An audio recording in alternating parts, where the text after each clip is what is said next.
Nous allons voir comment le magnétisme et le paléomagnétisme sont utiles en géologie.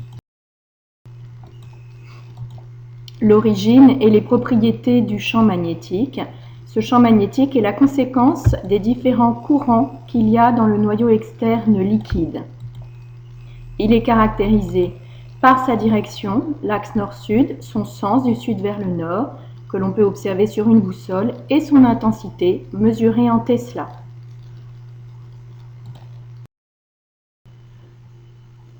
Au cours des temps géologiques, le sens du champ magnétique s'est inversé plusieurs fois. Alors qu'est-ce que ça veut dire? Ça veut dire qu'il y a des moments où le pôle nord magnétique était à la place du pôle sud magnétique et des moments où le pôle nord magnétique était à la place du pôle nord magnétique comme actuellement. La période normale correspond justement à ce moment où le pôle nord magnétique est au même emplacement que maintenant, donc que l'on voit ici, le pôle nord magnétique par convention, qui est au même endroit que le pôle nord géographique, alors que les périodes inverses correspondent pôle sud magnétique, à l'emplacement du pôle nord géographique. Donc période normale comme aujourd'hui, période inverse avec le sens du champ magnétique qui est inversé. Alors ces inversions magnétiques, on a pu les dater et construire une échelle chronologique du paléomagnétisme. Donc vous avez ici une partie de cette échelle. Aujourd'hui, on est en période normale, donc la bande est noire. Au Crétacé, il y a 100 millions d'années, on a été en période normale aussi. On est dans une bande noire, mais par exemple, au Paléocène, il y a 60 millions d'années, on était en période inverse et nous avons une bande blanche. Donc ces alternances de bandes noires et de bandes blanches, ce sont des alternances de période normale et de période inverse. Période normale quand le sens du champ magnétique est le même qu'aujourd'hui, période inverse quand le sens du champ magnétique est à l'inverse. Alors comment on a fait pour construire cette échelle chronologique? Eh bien, il se trouve que certaines roches peuvent enregistrer le champ magnétique au moment de leur formation. Ces roches, ce sont des basaltes.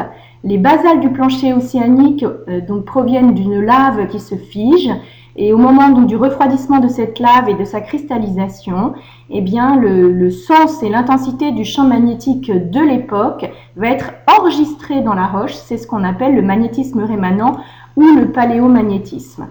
Alors là, vous voyez que l'aiguille de la boussole, elle est vers le nord, elle indique le nord.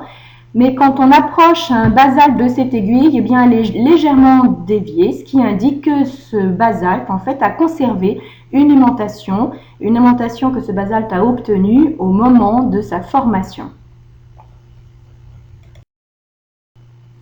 Alors justement, quand on approche un magnétomètre d'un basalte, qu'est-ce que l'on remarque? Eh bien que l'intensité du champ magnétique est légèrement supérieure au champ magnétique actuel, ou légèrement inférieure à l'intensité du champ magnétique actuel. Donc on appelle ça les anomalies négatives, donc quand l'intensité du champ magnétique mesuré sur un basalte est un peu inférieure au champ magnétique actuel, et positives quand l'intensité du champ magnétique mesuré au niveau d'un basalte est légèrement supérieure à l'intensité du champ magnétique actuel.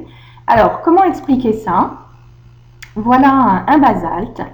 Eh bien, dans ce basalte, qui a été formé dans une période normale, vous avez le champ actuel, en noir, et le champ fossile, c'est-à-dire celui qui a été fossilisé dans la roche. Comme cette roche s'est formée en période normale, eh bien, le sens est le même que celui d'aujourd'hui, ce qui fait que le champ que l'on mesure actuellement, c'est le champ actuel plus le champ fossile. Donc, on obtient un champ qui est d'intensité légèrement supérieure au champ actuel. C'est ce qu'on appelle une anomalie positive.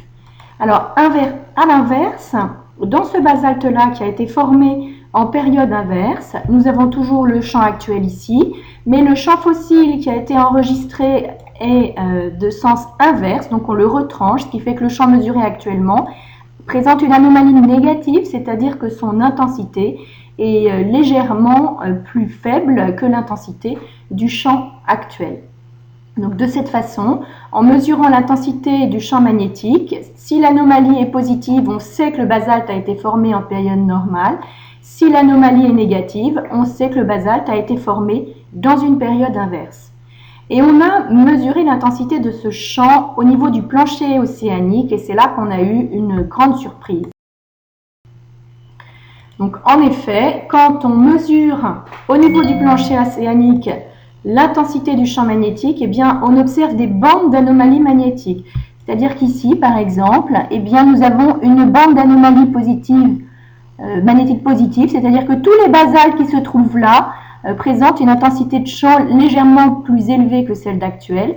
Et de chaque côté, on a une bande d'anomalies négatives, c'est-à-dire que tous les basaltes qui sont là et tous les basaltes qui sont là présentent une intensité de champ légèrement inférieure à celle d'actuelle. Et on continue, symétriquement, on a encore là une anomalie magnétique positive, puis une anomalie magnétique négative dont la correspondance se trouve ici.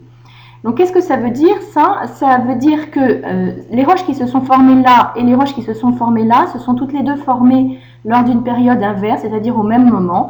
Les roches qui se sont formées là, les roches qui se sont formées là, lors d'une période normale, elles ont même âge, etc.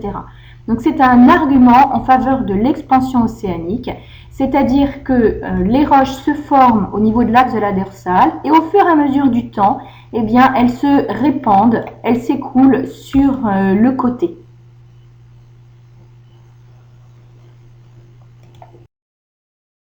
Alors, de même qu'on peut mesurer l'intensité du champ magnétique d'un basalte, eh bien, on peut mesurer le sens de ce champ magnétique et donc déterminer le sens du champ magnétique de l'époque.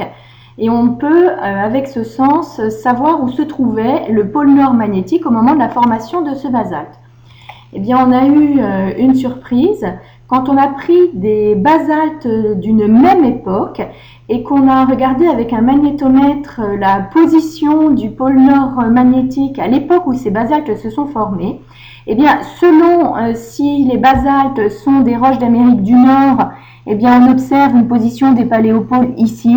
Si ces basaltes sont des roches d'Afrique, les paléopôles se trouvent là. Et si ce sont des roches d'Australie, on trouve un paléopôle nord ici. Comme si pour une même époque, à l'époque où se sont formés les basaltes de ces trois continents, comme si à cette époque-là, il y avait eu plusieurs paléopôles nord, ce qui n'est pas possible. Hein. Il y a deux paléopôles systématiques. Il y a un paléopôle sud, un paléopôle nord.